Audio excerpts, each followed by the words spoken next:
వివాహ జీవితంలో భార్యాభర్తలు ఇద్దరూ ఉన్నపాటున ఒకరిని ఒకరు అంగీకరించాలి. పాపము రాకముందు ఆదాము హవ్వలు దిగంబరముగా ఉండి వారు సిగ్గు ఎరుగక ఉండిరి. వారు ఒకరి ఎడల ఒకరు నిజాయితీతో నుండి దాచుకొనుటకు ఏమీ లేకుండా ఉండిరి. కాని వారు పాపము చేయగానే పరిస్థితులు మారిపోయినవి. వెంటనే వారు అంజురపు ఆకులతో వారిని కప్పుకొనిరి. వారెందుకు అట్లు చేసిరి? ఆ తోటలో వారిని రహస్యముగా దాగి ఉండుట చూచువారు లేరు, మరియు వారు జంతువుల నుండి వారిని వారు కప్పుకొనుటలేదు. అటువంటప్పుడు వారిని వారు అంజురపు ఆకులతో కప్పుకొన అవసరము ఎందుకు కలిగింది? వారు ఒకరి నుండి ఒకరు కప్పుకొనుచుండి. మనము ఒకరి నుండి ఒకరు కప్పుకొనుట పాపము యొక్క ఒక ఫలితమై ఉన్నది. జనులందరూ బాగుగా లేవనుకొనిన వారి శరీర భాగములను దాచుదురు.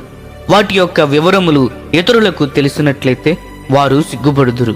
అందుచేత వారు మారు రూపము కలిగించే ముసుగులు ధరించుదురు. వారు లోపల దౌర్భాగ్యముగా ఓడిపోయి ఉండిన పైకి చూచుటకు ఏ చింత లేనట్లుగా నిమ్మళముగా మరియు సంతోషముగా ఉండినట్లు కనపరుచుకుందురు. మీ వివాహ సమయంలో మీరు ఒకరి విషయంలో ఒకరు ఎలా ఉందురో అట్లే ఉందుమని ఎప్పుడు మారు రూపమైన ముసుగులు ధరించుకొనమని నిర్ణయించుకొనవలను.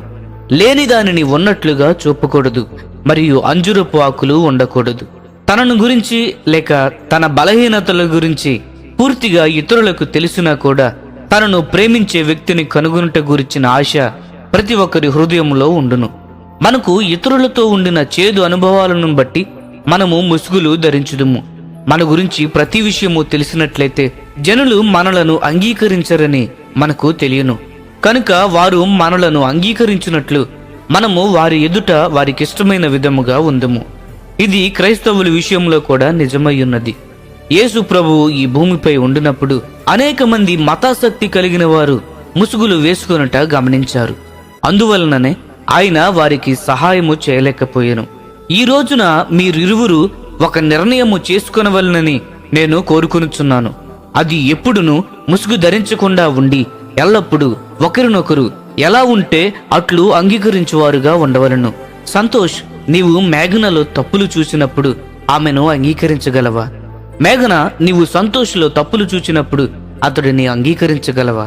దేవుని గురించిన అద్భుత విషయం ఏమిటంటే ఆయన మనందరినీ మనము ఉన్నట్లుగానే అంగీకరించెను. దేవుడు నిన్ను అంగీకరించుటకు ముందు నీవు కొంత మారాలి అని చెప్పే మతము తప్పుడు మతము. యేసు ప్రభు అటువంటి మతములో రాలేదు.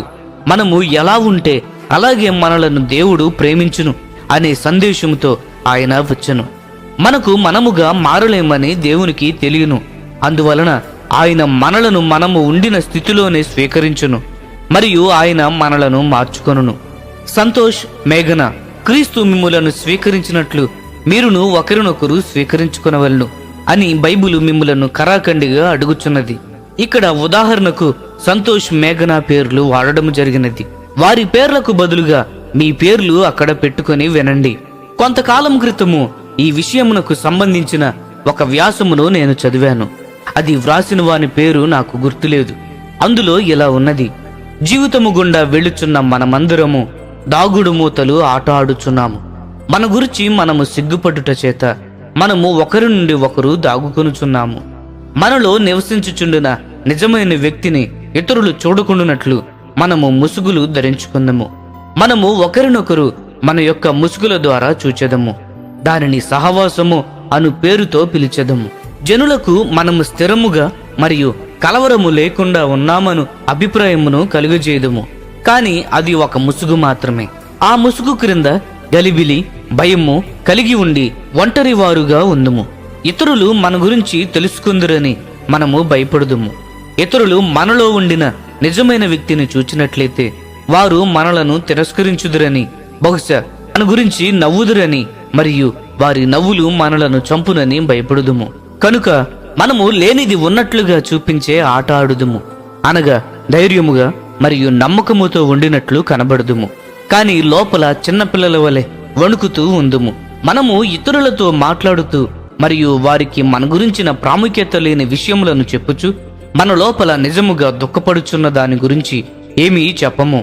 మనము ఇతరులచే అంగీకరింపబడవలనని, అర్థము చేసుకొనబడవలనని మరియు ప్రేమింపబడవలనని ఎంతగానో ఆశపడుదుము. కానీ మన అనుభవములో మరియు మనము ఇతరులకు మనకు మనముగా యథార్థముగా తెలియజేసుకున్నప్పుడు వారు మనలను తిరస్కరించుటను కనుగొంటిమి. మన గురించి అంతా తెలిసిన మనలను అంగీకరించు వారి కొరకు మనము వెతుకుచుంటిమి, కానీ మనకెవరూ దొరకలేదు. మనము నూతనముగా జన్మించిన క్రైస్తవుల ప్రేమ గురించి మాట్లాడుట విని వారొకవేళ మనలను అంగీకరించుదురేమో అని హృదయంలో ఆశ కలిగి ఉందము. కానీ మనము వారితో కలిసినప్పుడు వారు కూడా ముసుగులు ధరించి ఉండుటను చాలా త్వరగా తెలుసుకుందాము. అంతేకాకుండా వారు మనలో తప్పులు ఎంచుదురు. దీనికి పరిష్కారం ఏమిటి? మనము ఎలా ఉంటే అట్లు దేవుని చేత అంగీకరింపబడి ప్రేమింపబడి ఉన్నామని మనము చూడవలసిన అవసరము ఉన్నది. దేవుడు ప్రేమయై ఉన్నాడు. దేవుని ప్రేమను అనుభవించుట మనలను ధైర్యవంతులుగా చేయను. అప్పుడు మనము నటించవలసిన అవసరము లేదు. అప్పుడు మనము దేవునితోనూ మరియు మనుషులతోనూ మనము ఎలా ఉంటే అలా ఉండవచ్చును. దేవుని ప్రేమ ఎల్లప్పుడూ మనలను ఏమైనా చేయమని బలవంతము చేయదు. దేవుడు మనలో ఉండిన అసంపూర్ణమైన వాటన్నిటినీ గుర్తించి ఉండెను. అయినప్పటికీ మనలను ఖండించకుండా అంగీకరించెను మరియు వేరొక ప్రక్క మనలను పరిపూర్ణులుగా చేయవలనని కోరుచుండెను.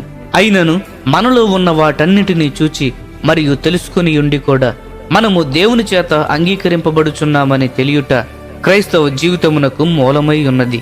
యేసు ప్రభువు మనకు ఇయ్యవలనని ఉద్దేశించిన సమృద్ధి అయిన జీవితము ఇదే. దేవుని చేత అంగీకరింపబడిన సంతోషమును వారికి వారు తెలుసుకొనకపోవుట చేత అనేక మంది భార్యాభర్తలు ఒకరినొకరు ప్రేమించుకొనలేరు. వారికి మతము ఉండును, కానీ క్రీస్తు ఉండరు. సాతాను యొక్క అనేకమైన కుతంత్రములలో ఒక్కటేమిటంటే జనులకు క్రీస్తు లేని క్రైస్తవ మతమును ఇచ్చుట. అప్పుడు వారింకను దౌర్భాగ్యముగా ఉందురు.